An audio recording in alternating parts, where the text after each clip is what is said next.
திரிஷாபி, இங்க அதிமுக, திமுக அல்லது பாஜக இந்த கூட்டணி தொடர்பான பேச்சுவார்த்தைகள் எல்லாமே நடந்துட்டு இருக்கு. இது இன்னும் இறுதி வடிவம் பெறல. இதை இறுதி செய்தது யார், உறுதி செய்தது யார் அப்படிங்கிற மாதிரியான பேச்சுவார்த்தைகள்ல ஒரு இழுபறி தொடர்ந்து நீடித்துக் கொண்டே இருக்கிறது. ஆனா கள யதார்த்தம் என்ன, திரைமறைவு பேச்சுவார்த்தைகள் அப்படிங்கிறது நடந்துட்டு இருக்குன்னு சொல்றதை எப்படி பார்க்க முடியும்? இந்த 3 ஸ்டேட்மெண்ட்டை நீங்கள் போட்டிருக்கீங்க. 40 தொகுதிகளையும் வெல்வோம் முதல்வர். இந்த ஸ்டேட்மெண்ட்ல ஒரு நம்பிக்கை தெரிகிறது. இப்போ திமுக கூட்டணி உடையும் அப்படின்னு இபிஎஸ் எதிர்க்கட்சி தலைவர் சொல்லியிருப்பதை பார்க்கும்போது அதுல ஒரு எதிர்பார்ப்பு என்பது இருக்கிறது. அவருக்கு கூட்டணி உடைஞ்சா நம்மளுடைய கூட்டணி அமையும் அப்படின்ற ஒரு எதிர்பார்ப்பு இருக்கு. கதவுகள் திறந்தே உள்ளன அப்படின்னு பாஜக சொல்லி இருக்கக்கூடிய ஸ்டேட்மெண்ட்ல பாத்தீங்கன்னா ஒரு நிச்சயமற்ற தன்மை தான் தெரிகிறது. இதுதான் கள யதார்த்தம், இதுதான் கள நிலவரம். அது எதிர்பார்ப்பு இல்லையா? நீங்க எதிர்பார்ப்பு அப்படின்றது எப்படின்னா, உங்களுக்கு நல்லா தான் போயிட்டு இருந்துச்சு கூட்டணி, அதிமுகவோட கூட்டணி போயிட்டு இருந்துச்சு. திடீர்னு ஒரு அட்வென்ச்சர் பண்ணோம், திடீரென்று அவங்களுக்கு எவ்வளவு வாக்கு சதவீதம் இருக்கு அப்படின்றதெல்லாம் டெஸ்ட் பண்ணோன்றதுக்காக தேவையில்லாம போய் அதிமுகவை சீண்டி விட்டுட்டு இன்னைக்கு நீங்க தேசிய கட்சிகளாக, தேசிய தலைவர்களாக இருக்கட்டும் அல்லது மாநில தலைவராகவே இருக்கட்டும், அதிமுக எங்க கூட்டணிக்கு தேவையில்லை அப்படின்ற ஒரு வார்த்தை அவங்களால வர முடியலையே, சொல்ல முடியலையே. ஏன்னா அவங்களுக்கு இங்க கள நிலவரம் என்ன அப்படின்றது தெரியும். முருகன் அவர்கள் ஏன் இங்க நீலகிரியில கட்சி அலுவலகத்தை ஆரம்பிச்சாரு, தெரு தெருவா போய் பிரச்சாரம்லாம் பண்ணாரு. அதாவது நாடாளுமன்ற தேர்தல் வர்றதுக்கு 6 மாசம் முன்னாடியே அங்க களத்துல போய் வேலை எல்லாம் பார்க்க ஆரம்பிச்சுட்டாரு. ஆனால் கடைசி நேரத்தில் கள யதார்த்தம் என்ன அப்படின்றது தெரிஞ்ச உடனே மத்திய பிரதேசுக்கு போய் ராஜ்யசபா ரூட் எடுத்துட்டாரு. இங்க பார்ட்டில என்ன டைரக்ஷன் கொடுக்குறாங்களோ அதைத்தான் அவரு சொன்னாரு. அங்க தலைமை என்ன முடிவு எடுக்குதோ அந்த முடிவுக்கு ஏற்ற மாதிரி தலைமை எப்படி அந்த முடிவு எடுக்கும்ன்ற, தலைமை எப்படி அந்த முடிவு எடுக்கும்? நீலகிரியில பார்த்தாலே மலையும் இதுவா இருக்கு, வேணாப்பா நீ எங்கிருந்து வந்துரு அப்படின்னு சொல்லுவாங்களா என்ன? அவங்களும் அங்க என்ன சிச்சுவேஷன், அங்க கிரவுண்ட் சிச்சுவேஷன் என்ன அப்படின்றத ரீட் பண்ணதுக்கு அப்புறம் தானே இந்த முடிவை எடுப்பாங்க. திரு எல் முருகனை நீங்க நீலகிரி தொகுதியோட சுருக்கிட வேண்டாம், அவர் தமிழ்நாட்டு முழுவதுக்கும் பிரச்சாரம் செய்வார், மக்களவை தேர்தலில் அவர் பாஜகவுக்கான ஆதரவை திரட்டுவார் அப்படிங்கிற முகமா ஏன் தலைமை பாஜக இல்ல? அங்கதான் ஒரு கணக்கு இருக்கு. அதற்கான காரணம் என்னன்னா, இந்த அதிமுகவுக்கும் பாஜகவுக்கும் மீண்டும் கூட்டணி ஏற்படுவதற்கு அண்ணாமலை ஒரு பிரச்சனையாக இருக்கிறார். ஒருவேளை அண்ணாமலையை அமைதியா இருக்க சொல்லிட்டு முருகனுக்கு அந்த ரோலை கொடுக்கலாம் அப்படின்றதுக்காக அவர் போட்டியிட்டால் அதெல்லாம் செய்ய முடியாது அப்படின்னும் போது எல்முருகனுக்கு அந்த ரோலை கொடுக்கலாம் அப்படின்றது தேசிய தலைமை சிந்தித்திருக்கலாம், யோசித்திருக்கலாம். அது என்ன ஷேப் எடுக்க போகுது அப்படின்றது வருகின்ற நாட்கள்ல தான் தெரியும். இப்போ அவங்க டைரக்டா, நான் சொல்றேன், மாநில தலைவர் அண்ணாமலை ஏன் அதிமுக எங்க கூட்டணிக்கு தேவையே இல்லை அப்படின்னு ஏன் அவரால் அடிச்சு பேச முடியல? நாங்க இவ்வளவு சதவீதம் வளர்ந்திருக்கிறோம், நாங்க டபுள் டிஜிட்ல வந்துருவோம், நாங்க 20 சீட்டை பிடிச்சிருவோம் அப்படின்ற அளவுக்கு அவங்களால தெம்பா பேச முடியலையே. நீங்க ஜன்னலும் திறந்திருக்கிறது, கதவும் திறந்திருக்கிறது, கதவு தர காற்று வரட்டும், கூட்டணி வரட்டும் அப்படின்லாம் ஏன் இந்த தமிழ்நாட்டிலிருந்து ஒரு மக்களவை உறுப்பினரை கொண்டு போய் பாஜக ஆட்சி அமைக்க வேண்டிய அளவுக்கான ஒரு தேவை இல்ல. இங்க களத்தை உறுதிப்படுத்துறது தமிழ்நாடு தேவை.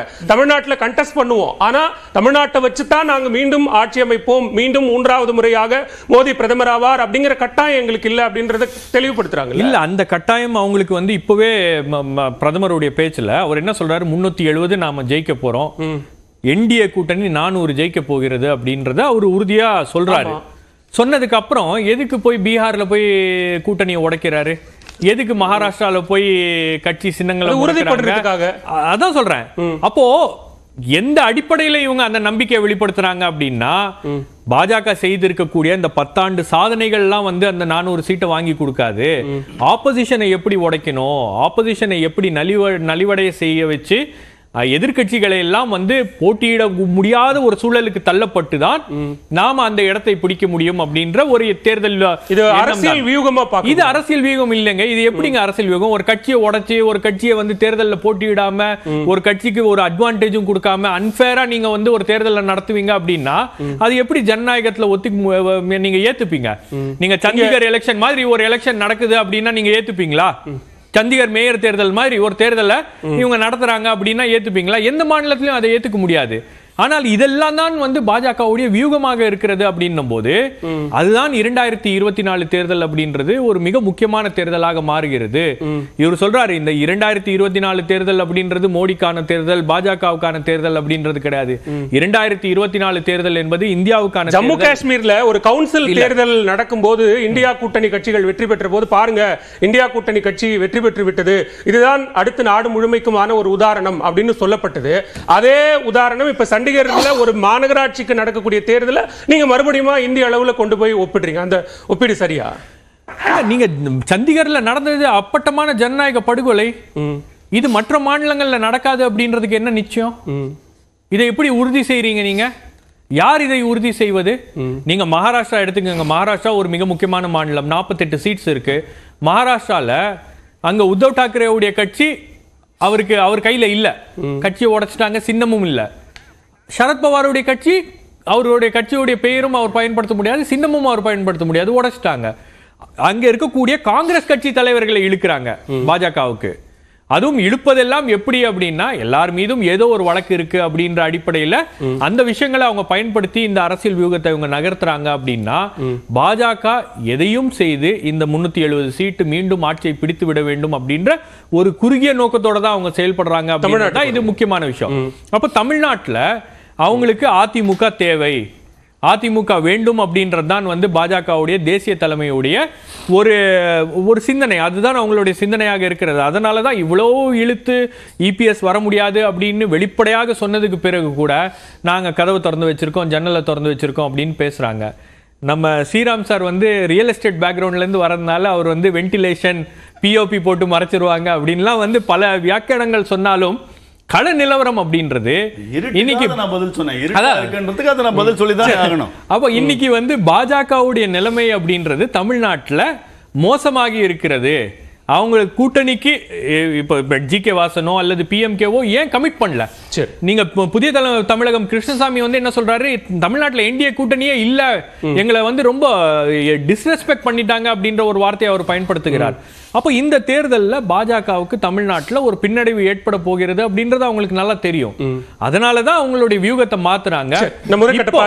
இல்ல ஒரே ஒரு லாஸ்ட் பாயிண்ட் சொல்லிடுறேன். இந்த தேர்தல் அப்படின்றது இது வந்து மோடிக்கான தேர்தல், இது வந்து என்டிஏக்கான தேர்தல் அப்படின்னு சொன்னா கூட இந்த 2024 தேர்தல் அப்படின்றது ஜனநாயகத்துக்கான தேர்தல், மாநில சுயாட்சிகளுக்கான தேர்தல். மாநில கட்சிகள் இருக்க வேண்டும் அப்படின்னா இந்த மாநில கட்சிகள்லாம் இந்த தேர்தலில் வந்து பெர்ஃபார்ம் பண்ணும்.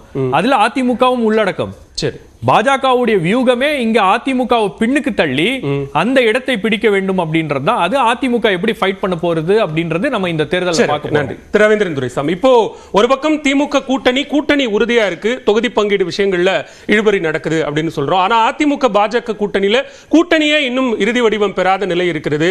அது தமிழ் மாநில காங்கிரஸோ பாமகவோ தேமுதிகவோ அல்லது கூட்டணியில் இருப்பதாக இருக்கக்கூடிய கட்சிகளை இன்னும் அதிகாரப்பூர்வமா அறிவிப்பதற்கு கூட தயங்குகிற ஒரு சூழல் இருக்கு. என்ன காரணம்? கள யதார்த்தம் என்ன?